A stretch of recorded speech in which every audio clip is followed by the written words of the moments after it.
Hello दोस्तों, स्वागत करती हूँ आपका आपके अपने यूट्यूब चैनल रामनीत क्लासेस में। प्रवाह 2 ब्रिज कार्यपुस्तिका गणित कक्षा 6-7 के कार्यपत्रक हम हल कर रहे हैं। कार्यपत्रक 80 तक हम हल कर चुके हैं। इस वीडियो में आप देखेंगे कार्यपत्रक 81 का हल।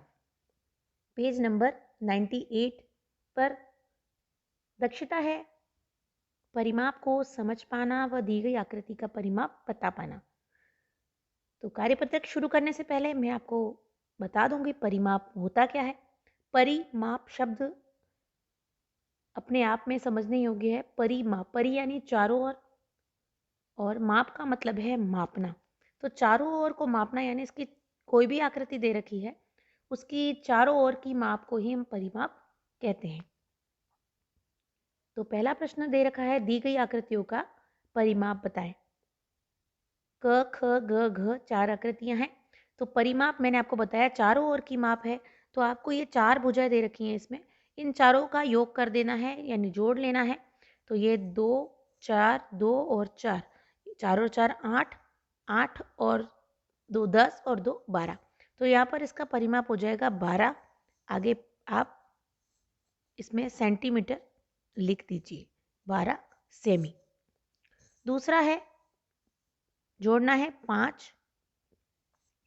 3 3। अब जोड़िए, ये तो पूरा 5 हो गया, ठीक है। फिर ये 3 हो गया, 5 और 3 8, 8 और 3 11 11। अब देखिए ये इधर का दे रखा है 11 और 2 13 13। लेकिन यहाँ देखिए ये 3 खंड दे रखे हैं, 3 खंड यानी 3 सेमी हुए। लेकिन ये 2 खंड और हैं जिनकी माप यहाँ लिखी हुई नहीं है और 1 खंड यहाँ वाला है, ठीक है। तो 3 और 3 6, 6 और 5 11, 11 और 1 12, 12 और 2 14, 14 और 2 16। तो इस तरह ये 16 सेंटीमीटर हो जाएगा। ग है दे रखा है 4 4 3 3। तो 4 और 4 8 और 3 और 3 6। तो 8 और 6 14 सेंटीमीटर आपको लिख देना है।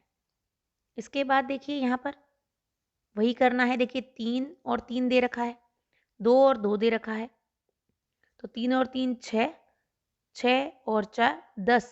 लेकिन आप देखिए ये 1 सेमी ये, 1 सेमी ये, 2 फिर 2 फिर 2 और फिर 2, 1 2 3 4। तो ये 8 सेमी और काउंट करना है। तो 10 और 8 18 सेंटीमीटर ये हो जाएगा। दूसरा है हल करें। यहाँ भी 4 आकृतियां हैं, परिमाप ज्ञात करना है। तो जोड़ लेना है, मैंने आपको बताया 12 12 12। तो 36 सेंटीमीटर आ जाएगा। दूसरे में देखिए 7 1 2 3 4 5। तो 7 पंजे 35 सेंटीमीटर हो जाएगा। इसमें देखिए कितना दे रखा है 7 7, सब 7 ही है लेकिन भुजाएं काउंट कर लीजिए और 7 का गुणा कर लीजिए। 1 2 3 4 5 6 7 8। तो 7 इंटू 8 करेंगे तो 56 सेंटीमीटर आ जाएगा।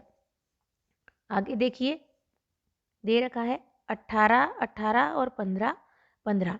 तो 18 दूनी 36 और 15 दूनी 30।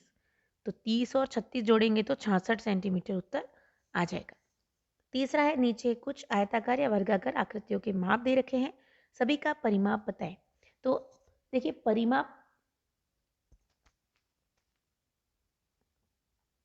क्या होता है, चारों ओर की माप। लेकिन आयत का परिमाप और वर्ग के परिमाप में अंतर है। जैसा कि आप जानते हैं वर्ग की आकृति कैसी होती है, यह आकृति वर्ग की है। अब यहाँ पर आप देख रहे हैं कि इसकी चारों भुजाएं बराबर है, यानी कि ये भुजा अगर 3 की है, 3 सेंटीमीटर की, तो ये भी 3 की होगी, ये भी 3 की होगी और ये भी 3 की होगी। तो चारों भुजाएं बराबर हैं। तो इसका हम परिमाप का सूत्र लिख सकते हैं 4 इंटू भुजा। तो आपको ये ध्यान रखना है। अब देखिए दूसरी आकृति क्या है। दूसरी आकृति आपके पास यहाँ पर दे रखी है आयत की। आयत की आकृति में क्या होता है, आमने सामने की भुजाएं बराबर होती हैं, ठीक है। ये आमने सामने की भुजाएं बराबर होती हैं। तो यहाँ पर 2 भुजाएं ये बराबर और 2 भुजाएं ये बराबर। अब इसको लंबाई कहेंगे तो इसको चौड़ाई कह देंगे। तो यहाँ पर हो जाएगा इसका परिमाप का सूत्र 2 गुणा लंबाई प्लस चौड़ाई। 2 गुणा लंबाई प्लस चौड़ाई, यानी कि लंबाई और चौड़ाई को हमने जोड़ लिया एक बार। तो हमें कितनी बार उसको जोड़ना है, 2 बार, इसलिए यहाँ 2 का गुणा किया गया है। आप चाहें तो चारों ओर को माप भी सकते हैं, लेकिन यह लंबाई चौड़ाई दे रखी है इसलिए मैं आपको तरीका बता रही हूँ।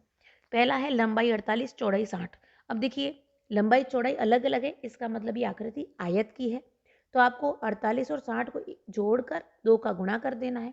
उत्तर आ जाएगा 216 सेमी। दूसरा है 29 और 29, यानी दोनों बराबर है, तो आप इसमें कर सकते हैं 4 गुणा 29, या फिर उसी प्रकार कर सकते हैं 29 29 जोड़िए और 2 का गुणा कीजिए। उत्तर सेम आएगा 116 सेंटीमीटर। तीसरा है 32 सेमी और 12 सेमी। उत्तर आ जाएगा 88 सेमी। 32 और 12 को जोड़िए, 44 दूनी 88। फिर है घ में लंबाई 60 और चौड़ाई भी 60, तो 60 और 60 120, 120 दूनी 240 सेंटीमीटर उत्तर आ जाएगा। चौथा है किस आकृति का परिमाप 63 सेमी है, तो आपको क्या करना है, इन सभी की माप को जोड़ना है। तो 63 सेमी हमारा आ रहा है इस आकृति का, आकृति नंबर 3 का मैंने जोड़ लिया है, आप भी जोड़ के देख सकते हैं। पांचवा है नीचे घर के कोने का नक्शा है, नक्शे का परिमाप बताएं। तो परिमाप के लिए आपको मैंने पहले ही बताया, सभी भुजाओं को आपको जोड़ना है। परिमाप आ जाएगा 68 मीटर, क्योंकि ये भुजा मीटर में दे रखी है, 68 मीटर है। तो इस प्रकार पेज नंबर 98 पर हमने कर लिया है कार्यपत्रक 81 का हल। अगली वीडियो में हम देखेंगे कार्यपत्रक 82 का हल। वीडियो को पूरा देखने के लिए धन्यवाद। प्लीज़ वीडियो को लाइक ज़रूर करें और दोस्तों के साथ शेयर करना ना भूलें। जल्द मिलेंगे हम अगले वीडियो में।